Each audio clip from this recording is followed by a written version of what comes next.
穏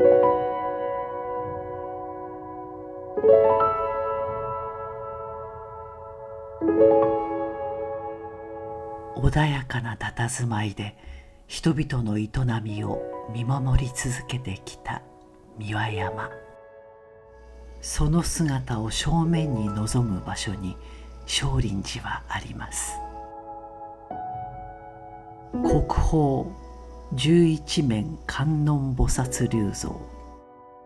奈良時代8世紀に作られたこの像は慶応4年1868年に少林寺へ移されました。以来三輪山を望むこの地で人々の祈りを受け止め続けています。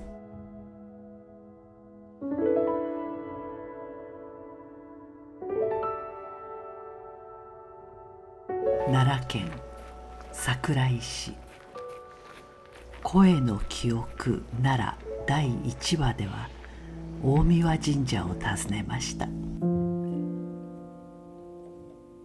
三輪山をご神体と仰ぎ祈りを捧げてきた古くからの信仰の地。大物主の狼の静まる三輪山を仰ぐ信仰の場であり、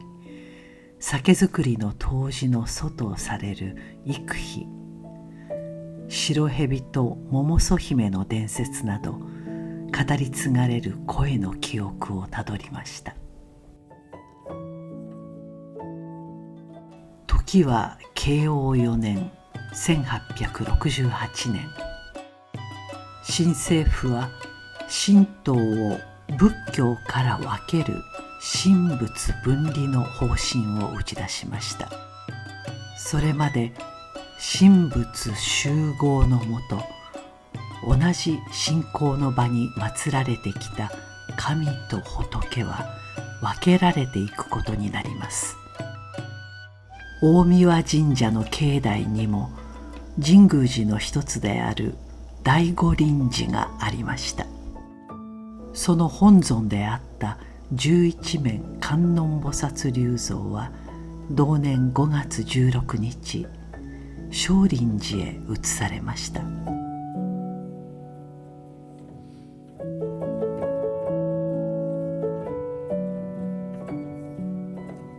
倉本明華住職。2010年少林寺の住職に就任しました。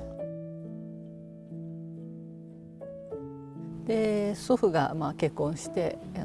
ここへ、奈良のお寺の出身なんですけれども、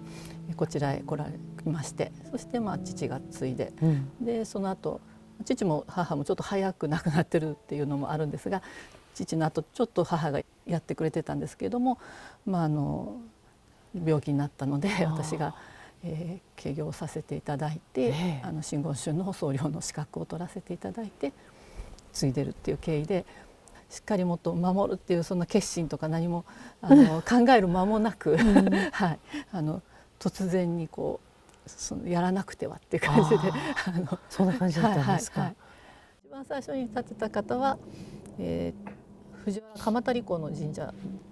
ですけれども、藤原鎌足の長男は上恵というお坊さんなんですね。で遣唐使として中国へ行かれて、そして藤原家の菩提を弔うための寺を建てられた。ここからさらに桜井市を南の方に盆地ですので、南の方に5.5キロ上がっていったところに、遠野峰というところがありまして、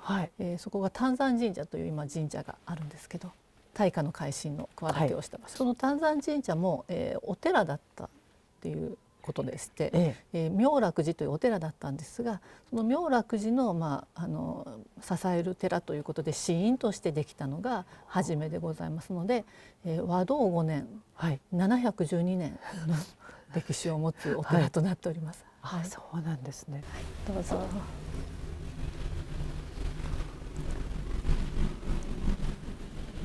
モダンな雰囲気ですね。この中だけは。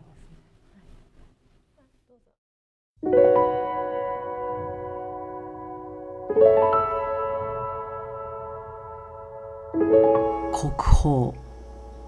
十一面観音菩薩立像。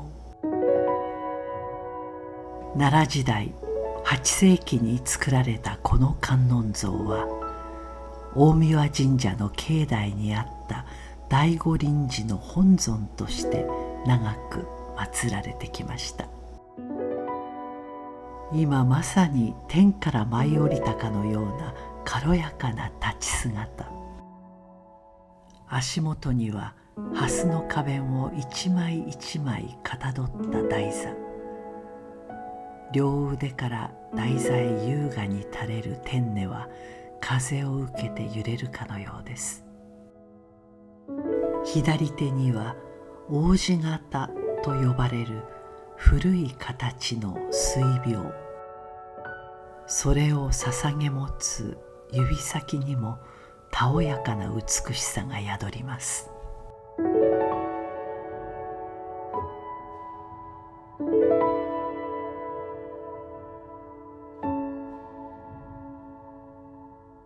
像は木心乾漆造り。木の真偽を骨格とし、指などの細部には金属の芯を用い、その上に漆と木粉を練った黒素漆を重ね形作る技法です。衣のひだや身体の微妙な起伏まで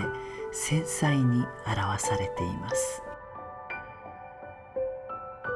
自ら仏の悟りを求めながら苦しむ人々のもとにとどまり、慈悲の手を差し伸べ続ける存在、それが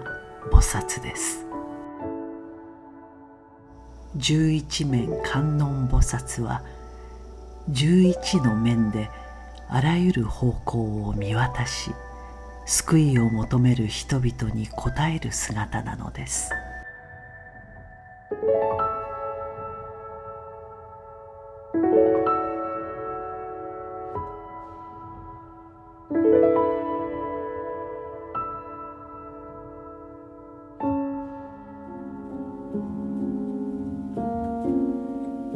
少林寺の本尊小安延命地蔵菩薩。色白の肌に三日月型の眉。大きなお地蔵様は江戸時代中期、宋文春が女性たちの安産を願って蔵像を発願した石仏です。長い時を人々の手によって守られ、人々の願いを受け止め続けてきた仏像たち。今日も三輪山を望む御堂を風が吹き抜けていきます。声の記憶奈良第3話は少林寺からお届けしました。